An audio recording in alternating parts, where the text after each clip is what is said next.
Now to the hostage crisis in the Sahara Desert. The Islamic militants responsible are threatening more attacks, and some Americans are now being evacuated from Algeria.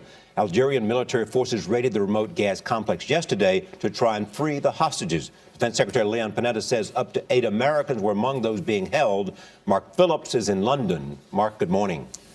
Good morning, Charlie and Nora. Well, there is late-breaking news this morning, confirmation from AFRICOM, the U.S. military's African command, that they are in the process of evacuating Americans out of Algeria. AFRICOM says that 10 to 20 passengers, most of them thought to be Americans, but other nationalities as well, are being ferried out. Some of them are injured. We don't know the severity of the injuries. We're told they'll be given medical treatment en route. They will be dropped at military hospitals in Europe. This, of course, following the assault by the Algerians on the gas facility yesterday where the hostages were being held. There's still a great deal, of course, that is still unclear. We do know the Algerians launched an assault on the natural gas facility in which the hostages, reportedly more than 40 foreigners and more than 100 Algerians, were being held.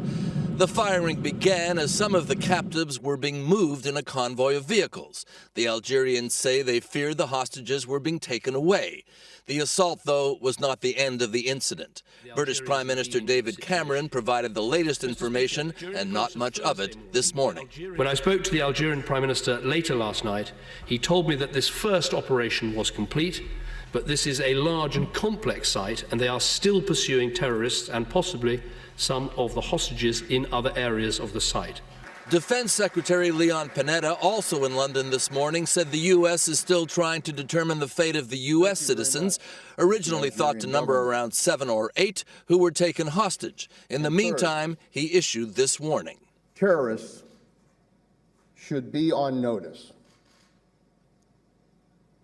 that they will find no sanctuary, no refuge, not in Algeria, not in North Africa, not anywhere. And it's clear the crisis is still going on. A large number of hostages from a number of countries, from Britain, from the States, of course, from Japan, from Norway, and from others, are still unaccounted for. The governments of those countries very angry with the Algerians for having launched their assault without any apparent advance consultation. And, of course, the group which carried out the attack says that it will do more.